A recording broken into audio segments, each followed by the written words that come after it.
E aí, galera, seja bem-vindo ao canal Vamos Falar Sobre. Meu nome é Leandro Lestat e você está aqui hoje para falar um pouquinho sobre Doutrina e Convênios 88. A sessão 88, na verdade, é uma sessão muito especial.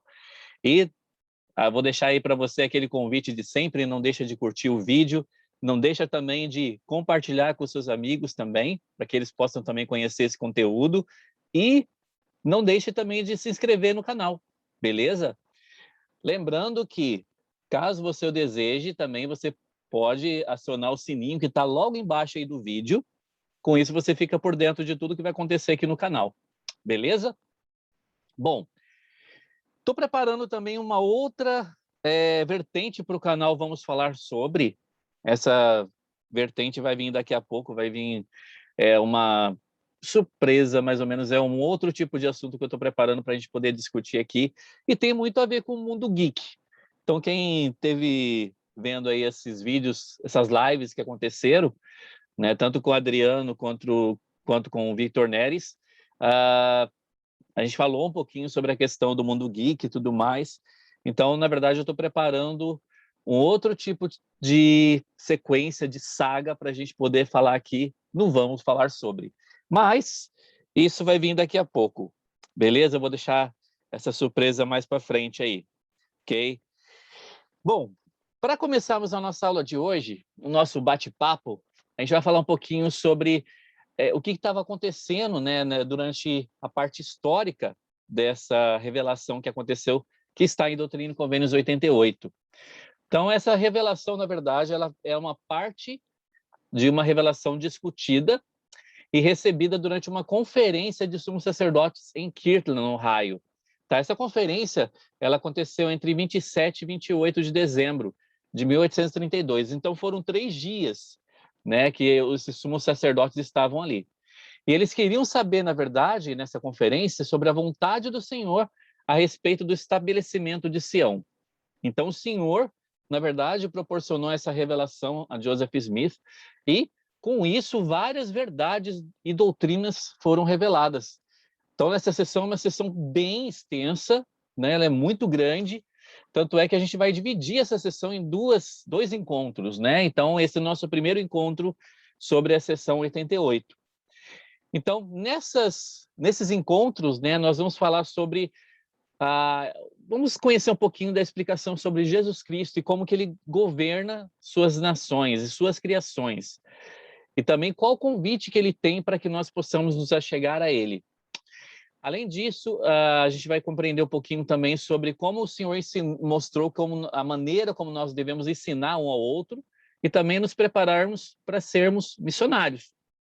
Então, nessas sessões, o Senhor também ensinou a respeito de sinais da segunda vinda, a ordem geral, segundo a qual todos ressuscitarão, então bem interessante isso, e alguns dos eventos que anunciarão a batalha final contra Satanás, a batalha de Gog e Magog. Então o Senhor ordenou nessas sessões, né, que um grupo de portadores sacerdócio também organizasse uma escola, que foi chamada de Escola dos Profetas, sob a direção do profeta Joseph. E aqueles que participavam da escola deveriam aprender juntos pelo estudo e também pela fé, e também deviam ter o amor e amizade um pelos outros. É só para a gente ter uma noção do que a gente vai falar durante esses vídeos aqui. O principal, né, nós vamos poder realmente compreender qual é a vontade do Senhor para esses últimos dias e algumas coisas que Ele tem preparado para esses últimos dias. A gente vai começar aqui com os primeiros versículos, né? Eu selecionei alguns aqui, de 2 a 5, e depois o versículo 13. Essa é uma sessão, na verdade, que nós vamos ter a chance de ler bastante versículos, né? Porque são sessões que expressam muito a vontade do Senhor relacionada ao evangelho dele. E aqui no versículo 2 a 5 fala o seguinte: E eis que isto é agradável a vosso Senhor, e os anjos regozijam-se por vossa causa. As esmolas de vossas orações subiram aos ouvidos do Senhor de Sabaote, e estão registradas no livro de nomes dos santificados. Sim, os do mundo celestial. Portanto, agora eu vos envio outro Consolador. Sim, a vós, meus amigos, para que habite em vosso coração. Sim, o Santo Espírito da promessa. Esse outro Consolador é o mesmo que prometi a meus discípulos, como registrado no testemunho de João. Esse Consolador é a promessa de vida eterna que vos faço. Sim, a glória do reino celestial, cuja glória é da igreja do primogênito, sim, de Deus, o mais santo de todos, por intermédio de Jesus Cristo, seu Filho. A luz que está em todas as coisas, que dá vida a todas as coisas, que é a lei pela qual as coisas são governadas, sim, o poder de Deus que se assenta em seu trono, que está no meio da eternidade, que está no meio de todas as coisas. Olha que interessante esses versículos, né? E aqui ele fala um pouquinho sobre a questão do Consolador. A gente sabe que existe o primeiro Consolador e existe o segundo Consolador, que seria esse outro Consolador. O primeiro Consolador nós recebemos assim quando passamos pelo batismo. Então nós exercemos a fé, arrependimento, o batismo, então nós recebemos o dom do Espírito Santo. Esse é o primeiro Consolador. Então o dom do Espírito Santo, ele nos ajuda em todas as decisões que vamos tomar também e nos ajuda no que precisarmos para poder voltar à presença do Pai. Quando ele fala aqui sobre um outro Consolador, o segundo Consolador, esse segundo Consolador, ele é Jesus Cristo. E isso é uma promessa de vida eterna, que foi dada, por exemplo, a João, que foi dado aos apóstolos, e é uma promessa que ele estava fazendo também aqui a Joseph Smith e a essas pessoas que estavam ali nessa ocasião, durante a conferência. E ele deu algumas coisas que eles precisavam fazer e que recompensas eles receberiam. Essas recompensas fazem parte da questão de receber a glória do reino celestial. Então, quando a gente fala sobre o segundo Consolador, a gente está falando sobre receber a glória do reino celestial. É realmente ter o contato com Jesus Cristo. Então, por meio da luz de Cristo, Deus dá a luz da vida a toda a sua criação. Quando a gente fala sobre luz de Cristo, é importante a gente pontuar que luz de Cristo não é o Espírito Santo. Então, a luz de Cristo, na verdade, é meio que como se fosse a consciência que nós temos para que nós possamos fazer as coisas boas aqui na Terra. Então, é diferente do Espírito Santo, porque o Espírito Santo é um ser de espírito, né? Então, ele tem um corpo que é espiritual.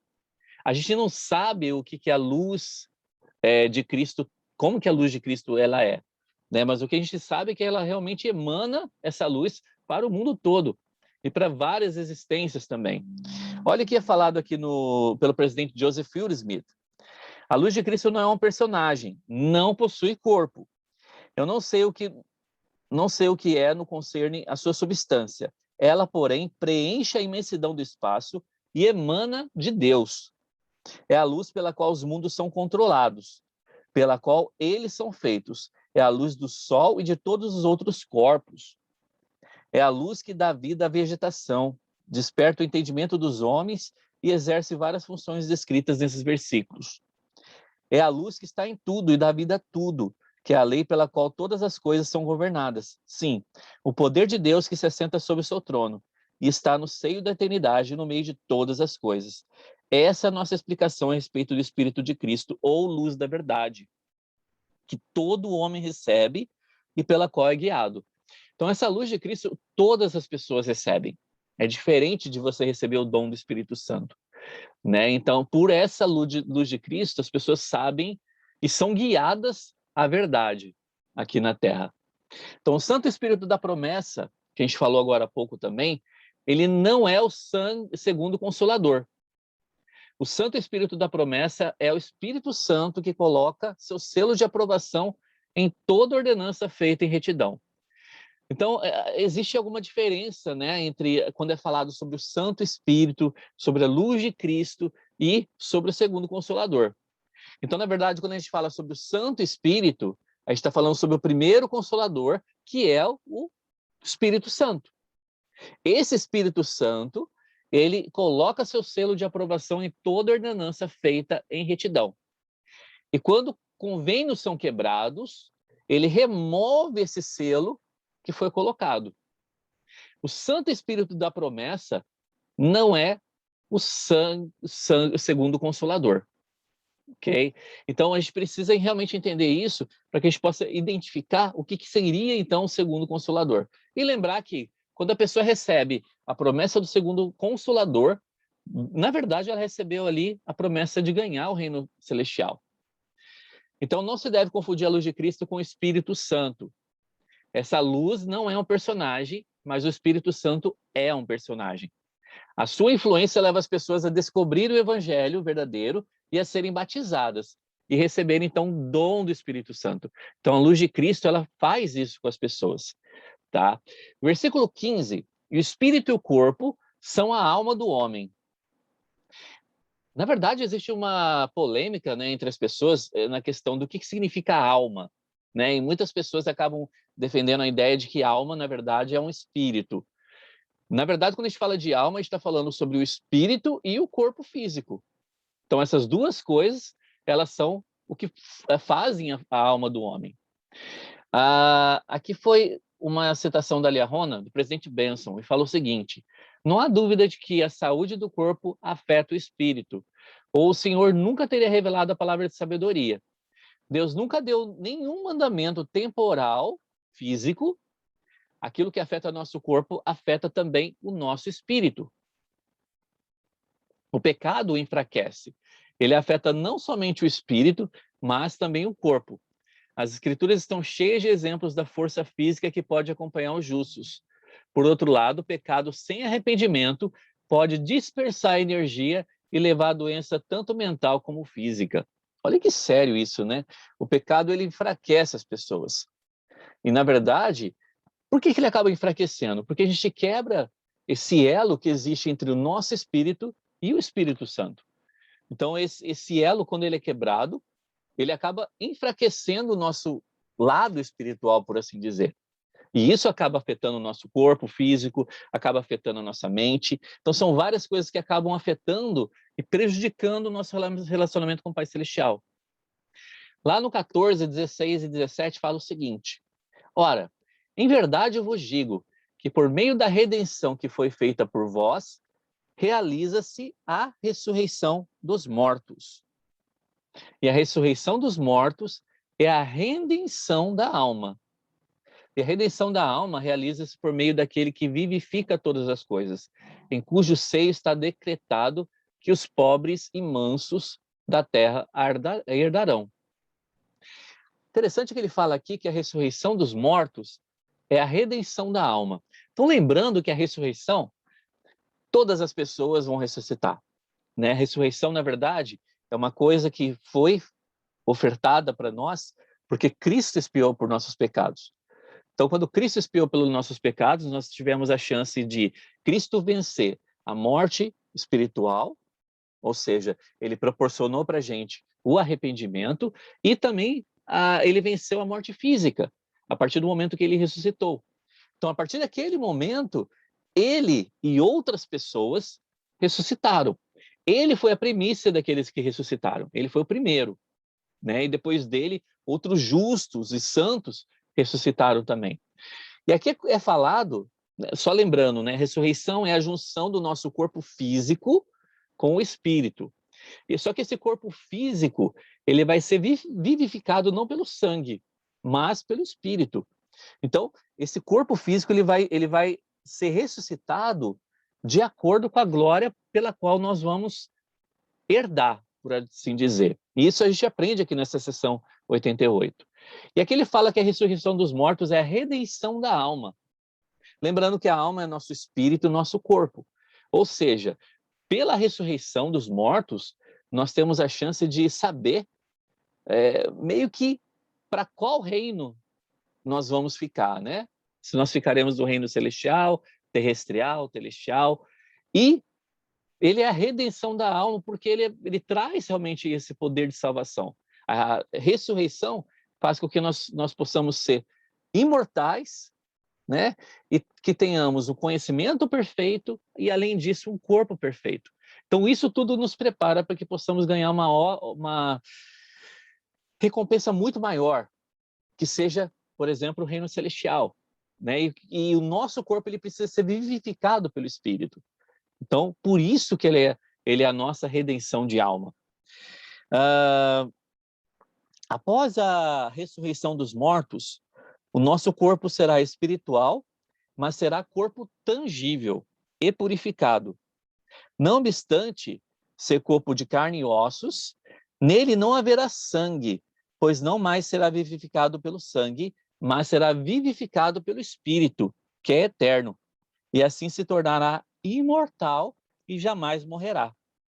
Isso foi de uma conferência de 1917, só para a gente ter uma ideia, né? É interessante a gente notar o que é um espírito celestial. A gente vai falar um pouquinho daqui a pouco, mas só adiantando sobre isso, né? O elder Elton Perry, ele falou o seguinte: quando o homem assume a firme determinação de viver uma lei mais elevada, deve acontecer uma diferença que pode ser notada.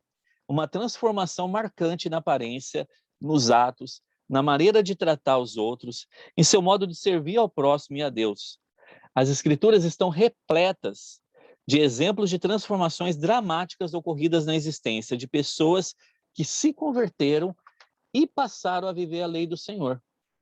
Então, quando a gente fala que a pessoa ela vai receber um espírito celestial, na verdade, é interessante notar isso. Receber um espírito celestial é uma coisa que começa nessa vida. Então, nós temos nessa vida a chance de saber se nós vamos ressuscitar por uma glória celestial, terrestrial, celestial, da maneira pela qual nós vivemos o evangelho aqui. Lá no 18 fala o seguinte: portanto, é necessário que seja santificada de toda a iniquidade. Ele está falando sobre a terra, a fim da terra ser preparada para a glória celestial. Pois após ter cumprido o propósito de sua criação, a terra será coroada com glória, sim, com a presença de Deus, o Pai, para que os corpos que forem do reino celestial possuam-na para todo sempre. Porque com esse intento foi feita e criada. E com esse intento são eles santificados. Olha que interessante, né? A gente entende aqui um pouquinho sobre a existência terrena e imortal da Terra. Então, essa Terra, assim como nós, vai precisar passar pela morte física para que ela possa ser ressuscitada e servir de lar para os seres celestiais.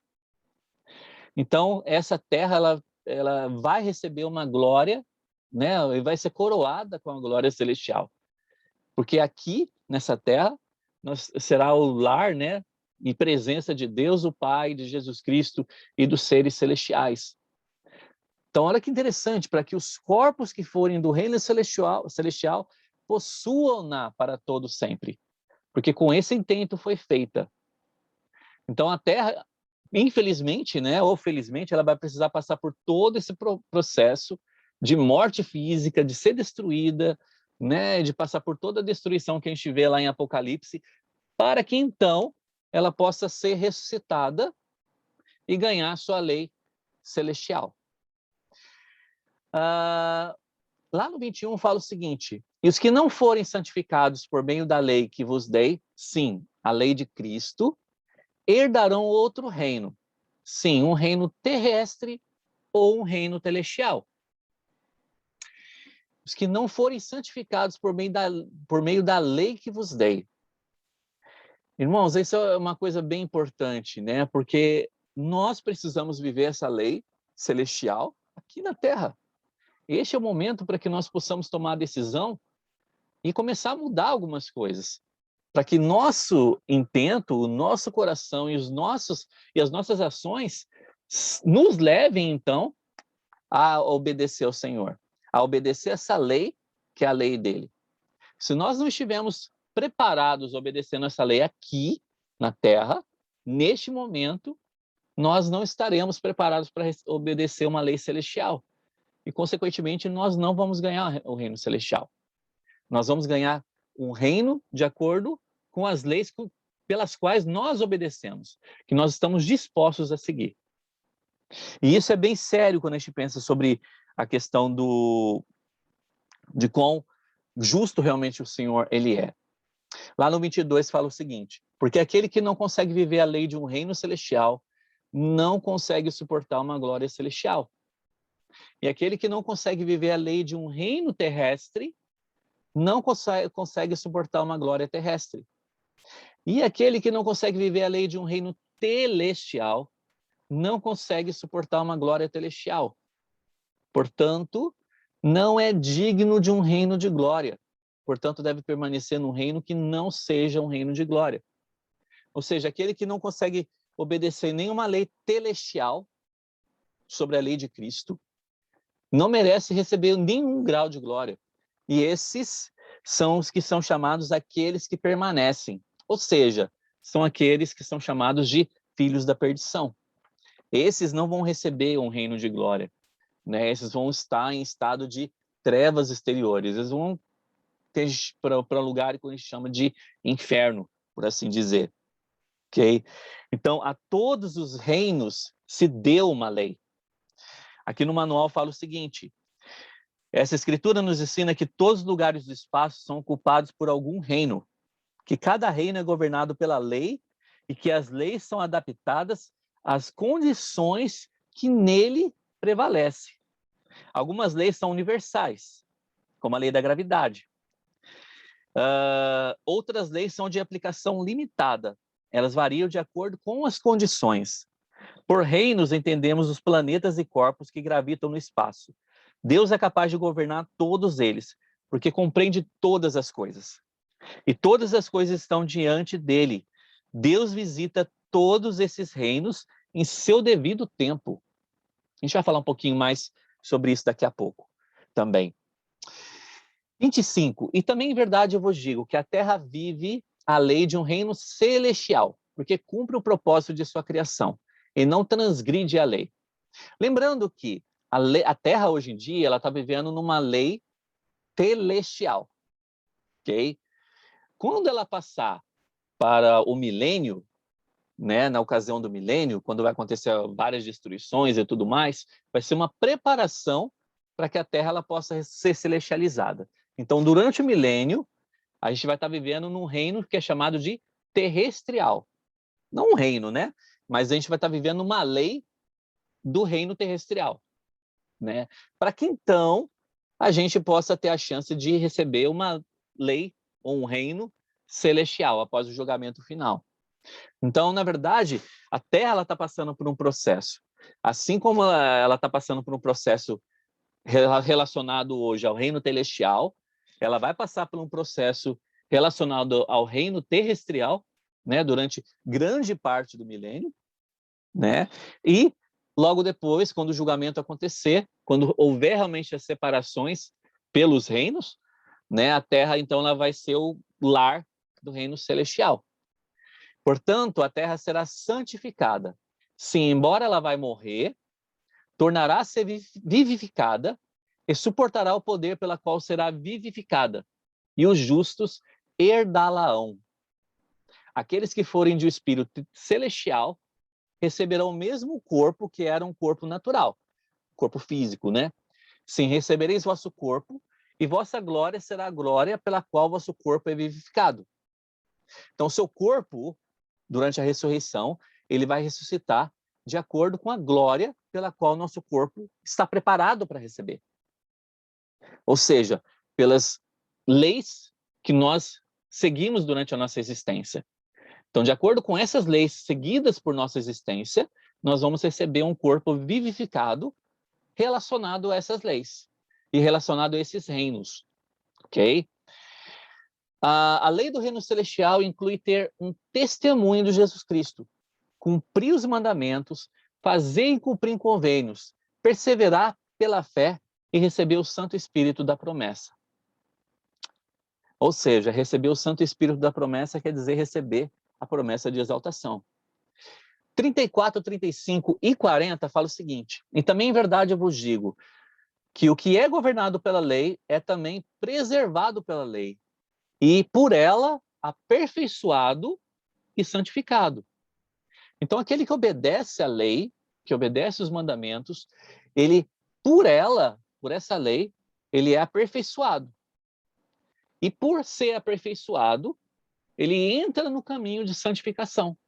Por isso que nós vamos receber os nossos corpos, vamos receber recompensas para um reino de acordo com a maneira pela qual nós seguimos a lei.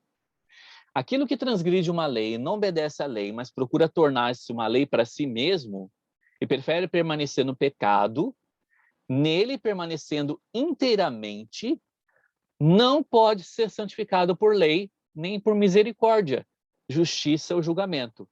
Portanto, permanece imundo ainda. Pois a inteligência apega-se à inteligência, a sabedoria recebe a sabedoria. A verdade abraça a verdade. A virtude ama a virtude. A luz se apega à luz. A misericórdia se compadece da misericórdia e reclama o que é seu. A justiça segue o seu curso e reclama o que é seu. O julgamento vai ante a face daquele que se assenta no trono e governa e executa todas as coisas. Irmãos, a relação que existe entre leis e a forma pela qual nós seguimos essa lei é grandiosa. E nós temos grandes recompensas preparadas para a gente, de acordo com a obediência a essas leis, pela qual o evangelho e a doutrina dele se baseia. Aqui tem algumas ideias, né, para nos ajudar a pensar um pouquinho se nós estamos seguindo essas leis. E são perguntas que nós podemos fazer para a gente e que vão nos ajudar a nos analisar aqui um pouquinho. E fala o seguinte: será que eu estudo e pondero as Escrituras na tentativa de conhecer a vontade de Deus e entender seus mandamentos quanto a seus filhos? Então, são perguntas para a gente fazer para nós mesmos, né? Não precisa responder aí embaixo nos comentários, nada disso. Mas pensa um pouquinho sobre isso. Será que eu estudo e pondero as Escrituras na tentativa de conhecer a vontade de Deus e entender os mandamentos relacionados aos seus filhos? Será que eu sigo o conselho do profeta vivo de Deus? Ou eu simplesmente escolho as coisas com as quais eu concordo e eu desprezo as outras? Será que eu busco orientação e conselho do bispo e do presidente da estaca no que se refere a mim e a minha família? Será que eu estou me esforçando sinceramente para me disciplinar, subjugando meus apetites físicos à minha força de vontade? Será que eu estou fazendo o que preciso fazer para disciplinar o meu homem natural? Essa é uma outra forma de pensarmos nessa pergunta. Será que eu estou me esforçando ao máximo para me arrepender de minhas faltas, tanto no passado quanto no presente, e para corrigir essas faltas, fazendo o que é certo? Será que eu mantenho uma atitude de fé em Deus, mesmo passando por desafio, adversidade e aflição? Será que eu carrego o meu fardo sem reclamar? São perguntas sérias para a gente poder fazer para nós mesmos, né? E que possamos realmente analisar em que ponto nós estamos dispostos a seguir essa lei de Deus, a lei de Cristo. O que nós estamos fazendo na nossa vida para cumprir e respeitar essas perguntas que foram feitas aqui? São perguntas que vão nos ajudar a nos analisar e ver, poxa, será que eu estou me preparando realmente? Será que eu estou disposto a enfrentar uma lei relacionada à lei de Cristo, relacionada à lei do reino celestial? Lá no versículo 41 fala um pouquinho sobre Deus. Deus compreende todas as coisas, e todas as coisas estão diante dele, e todas as coisas estão ao seu redor. E ele está acima de todas as coisas. E em todas as coisas, e através de todas as coisas, e ao redor de todas as coisas. E todas as coisas existem por ele, e dele, sim, Deus, para todo sempre. Irmãos, Deus, ele nos conhece. Ele conhece o nosso intento, ele conhece a nossa vontade, ele conhece o que você tem aí no seu coração. Ele conhece o que nós temos em nossa mente. Ele sabe o que nós estamos dispostos a fazer e ele sabe até que ponto nós conseguimos chegar. O importante é que, se nós quisermos receber realmente uma lei celestial, ou recebemos um reino celestial, que possamos estar dispostos a viver essa lei, que é uma lei celestial. Falando um pouquinho sobre o 46 e o 47, ele faz uma comparação sobre os reinos. E ele fala o seguinte: a que compararei estes reinos para que compreendais? Sobre os reinos de glória, né? Eis que todos estes são reinos, e qualquer homem que tiver visto um deles, o menor deles, viu Deus movendo-se em sua majestade e poder. Nós aprendemos aqui que Deus, ele vai visitar cada um de seus reinos e seus habitantes em seu próprio tempo. Então essa doutrina é bem interessante, né? Porque muitas vezes a gente acha que nós não conheceremos o Senhor, né? Nós não teremos a chance de reconhecer o Senhor, nem na existência logo após essa terra. E aqui no manual fala o seguinte: ele habitará entre nós e será o nosso rei, e reinará como rei dos reis e senhor dos senhores, falando sobre Jesus Cristo. Ele terá um trono em Sião e outro no templo de Jerusalém, e trará consigo os 12 discípulos que estiveram ao seu lado durante o ministério em Jerusalém, os quais comerão e beberão com ele. E todos os habitantes dessa esfera, que são considerados dignos de serem chamados Sião, o puro de coração, se alegrarão com o semblante do Senhor por 1000 anos. Falando um pouquinho sobre o reino do milênio, né? Como que acontecerá o milênio aqui. Então, se alegrarão com o semblante do Senhor por 1000 anos, quando a terra descansará. Depois disso, o que acontecerá?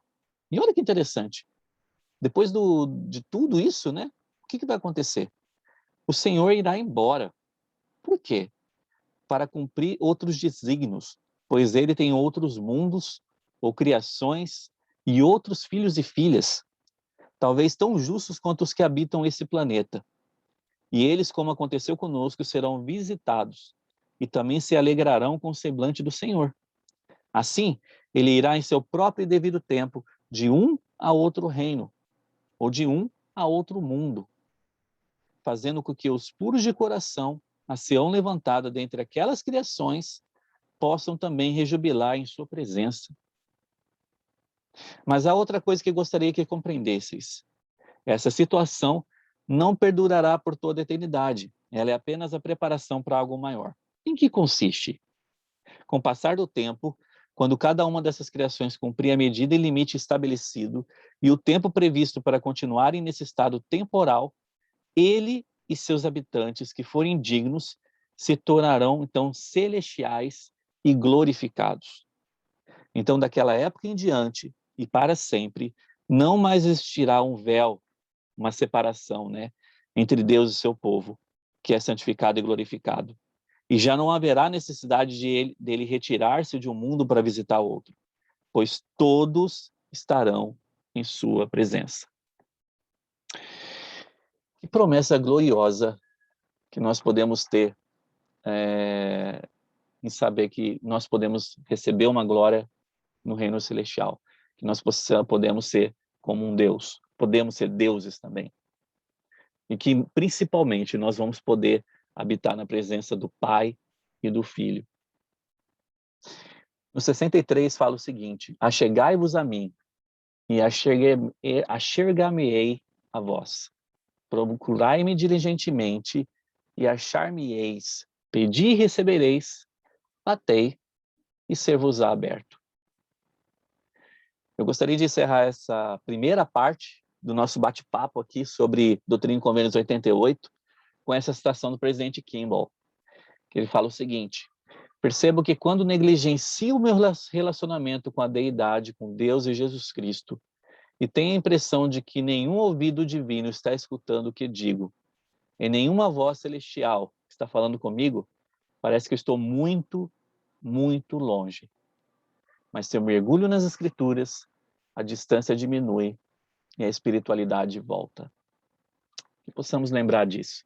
Possamos lembrar que nós precisamos de ter essa companhia do Espírito, e para isso nós precisamos conhecer mais sobre o Evangelho, conhecer mais sobre a doutrina do Evangelho de Jesus Cristo. E é para isso que nós temos a ajuda do Espírito Santo, para que possamos mergulhar nas Escrituras, que possamos aprender mais sobre ele, para que essa distância entre a espiritualidade nossa e com o Espírito Santo, ela possa ser diminuída e que essa distância ela possa ser diminuída e que possa acabar e que nossa espiritualidade realmente possa voltar a ficar no maior grau possível. Eu deixo esse desafio para a gente, que possamos pensar naquelas perguntas que foram deixadas aqui no final, quase no final desse bate-papo, e lembrar que realmente o Senhor nos ama muito e Ele está disposto a nos dar as melhores recompensas para a nossa vida. A gente só precisa cumprir o que Ele pede para que possamos cumprir e que possamos fazer realmente aquilo que Ele tem pedido para a gente, para que possamos viver, então, a lei relacionada ao reino celestial. Eu deixo esse convite para vocês. Não deixe de curtir o vídeo e também de se inscrever aí no canal, beleza? Obrigado pela presença, galera, e até a próxima aqui no nosso Vamos Falar Sobre, a nossa segunda parte da aula relacionada à Doutrina e Convênios 88. Até lá!